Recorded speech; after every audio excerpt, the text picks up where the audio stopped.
Welcome to the Sisters in Service podcast, the space where stories from active duty veterans, military spouses, and even military brats finally get the spotlight they deserve. I'm your host, Kat Corchado, Air Force veteran, movement specialist, and the heart behind this podcast. I started Sisters in Service because too many stories from our community were going untold. Stories of resilience, transition, identity, and the strength it takes to serve and to thrive beyond the uniform. This podcast is about connection, empowerment, and reminding each of us that our service didn't end when our military chapter closed. It simply evolved. Sisters in Service is proudly sponsored by Fit for Life Alliance, a space where people are committed to feeling better in their bodies every single day, and by My Sexy Business, where you can own a business that doesn't own you. So grab your coffee, your journal, or your walking shoes, because every episode is an invitation to listen, learn, and lean into the powerful stories that remind us service is a sisterhood that never fades. Hi, everyone. Welcome to the latest episode of Why Not Wellness. I'm your host, Kat Corchado. And this episode is a little personal. I want to talk about something I'm walking through in real time. What it feels like when life is pushing you into a change you did not choose, and how that connects to our health and wellness, especially in midlife. Right now, I'm facing a situation that may force us to move. I'm not talking about a fun, let's try a new city kind of move. I'm talking about the kind of move that shows up in uninvited. The kind of move where you're not ready, you're not willing, and honestly, you're still grieving the idea of leaving what you've built and what you love. And that feeling has made me think a lot about wellness. Because starting a wellness or fitness journey when you choose it is hard enough. But trying to change when you feel forced, when your back is up against the wall, when your circumstances are saying you don't have a say in this anymore, this is a different kind of hard. It's like the difference between saying, I want to clean out my house this weekend, and getting a phone call that says you have 30 days to pack up your life. One is intentional, the other feels like survival. For so many of us in midlife, that's exactly how our health journey has played out. We coast along, we're fine, we're busy. We tell ourselves we'll get serious later. And just like being told you might have to move, your sense of control shrinks, because suddenly there's a diagnosis, a warning, a number on a chart. Now, instead of choosing wellness, it feels like wellness is being demanded of you. Not as an invitation, though, but as a condition. Do this or else.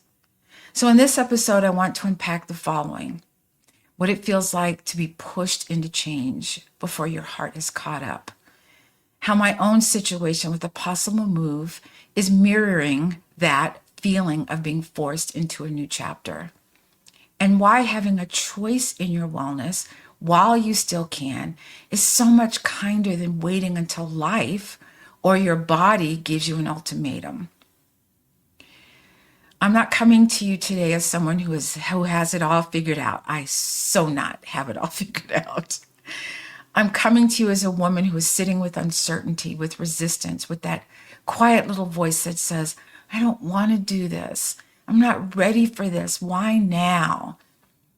And I want to gently turn into a different kind of question. If being forced into change feels this heavy, what would it look like starting choosing more of our changes while we still have the option? So let's talk about that. But first, let me tell a bit more about this possible move that has stirred up these feelings. So when I first heard that we might have to move, my very first reaction wasn't, okay, let's make a plan. It was, I don't want this. I'm not ready. This is my home. You can't make me move. I started looking around at all the things I'd built here, the routines, the familiar grocery store, the walking routes I love, the people I know by name. And underneath all that was this deeper thing. I've created a life I'm finally comfortable in, and now I might be asked to let it go. And I realized that this is exactly what happens with our health. So let's talk about this comfort zone. So when you're in midlife and you're fine, it's like being in a house you've lived in for years. You know where everything is. You know which chair you always sit in, which side of the bed is yours. Maybe there are cracks in the wall, a leaky faucet, a door that sticks. But you say, that's just how it is. It still works. I'll get it later. Our health can feel like that sometimes. You might have little warning signs, kind of get winded walking up the stairs. Your knees complain when you stand up. Your clothes fit maybe a little tighter. You're tired all the time, but you tell yourself, that's just getting older. And because nothing has completely collapsed yet, we stay. We live with it. We normalize it. We say, I'm okay. It's not that bad. I'll do this later.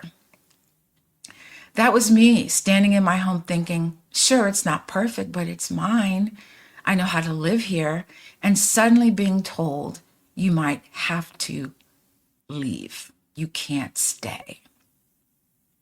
Now let's see how that translates to your health.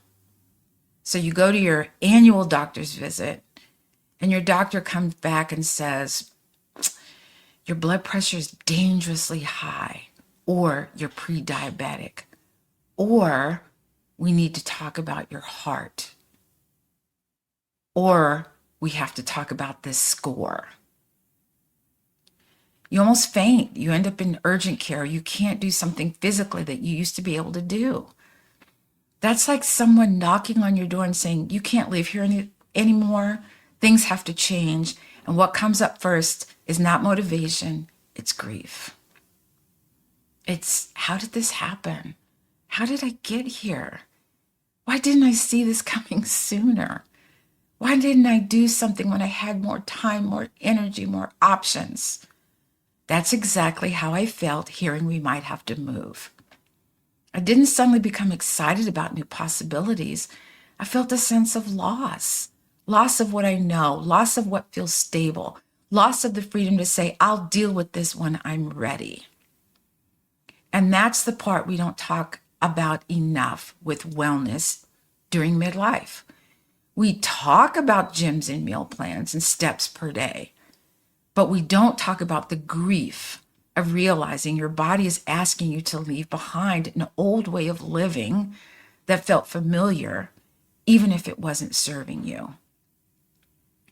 So let's talk about forced change versus chosen change. Here's where the difference really shows up. When you choose change, you might still be nervous, but there's some excitement, some curiosity. I want to feel better. I want to be stronger. I want to see what my body can do. You are in the driver's seat. You are driving the car. But when change is forced on you, it can feel like you're being dragged. You might hear you have to exercise. You have to lose weight. You have to change your diet right now. And it starts to sound like punishment, not possibility. With this potential move, I notice the same things in my thoughts. I don't want to be pushed out. I don't want to start from scratch. I don't want to be told I have to. And this is where a lot of us get stuck, especially when it comes to wellness. We're not just fighting the habits, we're fighting the feeling of being pushed. If you're like me, don't push me. I'll resist you. We think if I can't do this on my terms, maybe I don't want to do it at all. So let's talk about the hidden cost of waiting. Sitting with all this has made me ask myself some hard questions. If I'm this upset about possibly having to move, how would it feel if one day my body said, Kat, we're moving whether you want to or not. We're moving from fine to crisis. That's what happens when we wait. When we ignore the whispers of you're tired, you're stiff, you're not recovering like we used to, we say, I'll start next month. I'll start after my birthday. I'll start when work slows down. I'll work when, or I'll do this when, fill in the blank. I'm saying this with full honesty. I've done that too. There have been some seasons where I knew I needed to take my own wellness more seriously, and I still pushed it down the list. The to-do list was long. The excuses sounded reasonable. And I told myself, I'll have time later. But just like this move situation reminded me, we never really know when later is going to show up and knock on the door. So there's a saying that I like to tell my clients, that if your body gives out, where are you going to live? So let's start by finding small places to choose. We still have a choice here. So what do we do with all of this? I'm not going to tell you just flip a switch and be grateful for forced change. That's not real. That's not reality. What I am finding, both with this possible move and with wellness, is this. Even when something is being pushed on you, there are still small places where you can choose. With the move, I can't control everything, but I can choose how I talk to myself about it, how I take care of my body when the stress is high, whether I stay frozen in fear or take one tiny action, like clearing one drawer or making one phone call. With health, it's similar. Even if a diagnosis or a warning has already come, you can still choose one 10-minute walk instead of nothing, one healthier meal instead of, well, I've already blown it, one appointment with a trainer, a coach, or friend, instead of trying to do it all yourself. Those are your choices. Those are your little islands of power. So if you're listening right now and you feel that knot in your stomach because you know you've been ignoring some things, or you've already had that scary conversation and you don't feel ready, I get it. I understand what it feels like to stand in a place you love, or at least understand, and know that change might be on the horizon whether you voted for it or not. I'm not here to shame you into action. I'm here to sit with you in that space and say, yeah, this is hard. Yeah, this is unfair. And yes, it would have been easier if we'd started earlier. And we're still here right now, and we still have some say-so. That's why this podcast is called Why Not Wellness? Not why wellness when you're I can't speak. Not why wellness when you're terrified. Not wellness after it's too late. But why not now? While there are still pieces of this that you can choose. Because I would much rather we make small, clumsy, imperfect choices towards wellness while we're still relatively fine than wait until our bodies and or our circumstances grab us by the shoulders and say, you have to move, you have to change, you have to ignore this. You can't ignore this anymore. So as I sit with this season of possibly having to move, I keep coming back to one truth. Being forced into something you don't want or don't feel ready for is exhausting. It's emotional. It stirs up grief, anger, fear, and a deep sense of this is not how I pictured this. And that's exactly how so many people feel when they're told you have to change. Your health depends on it. So if you've had that moment and you're afraid of that moment, I want you to know your feelings make sense. It's okay not to be ready. It's okay to reset the timing. It's okay to wish you had made different choices earlier. But here's the pivot I'm working on in my own life, and I invite you to it too. Even when circumstances are pushing you, you can still look for small places where you can choose. I may not be able to control every detail of this move, but I can choose how I take care of myself in the middle of it. I can choose how I move, even when my head is spinning. I can choose to sit with my emotions instead of numbing out and shutting down. So I hope this sits, I won't say well with you. I'm hoping that you'll have coffee with it, as my business coach likes to say. Wellness isn't a luxury. I know people who had millions and billions of money, and yet they got ill and there was no amount of money they could pay for your health. So wellness is not a luxury reserved for people with perfect numbers and perfect schedules. Wellness is your birthright, especially in this season of life, because I believe that everyone has the right to feel good in their body. So ask yourself this honestly. If I keep going the way I'm going for the next 5 years, how will I feel in my body? And then ask a better question.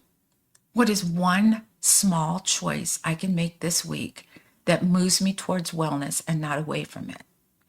Not 20 things, not a whole makeover, just one.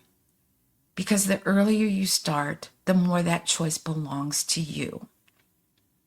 Not a diagnosis, not to a prescription, not to fear. So thank you for listening with me today as I speak. If this episode spoke to you, share it with a friend who maybe needs a gentle nudge and not a scare. So I'm Kat Corchado. Remember, you don't have to wait for your body to break down and start building it up. You can choose wellness right now. So as I like to say in the Fit for Life Alliance, keep it moving. So take care until next time.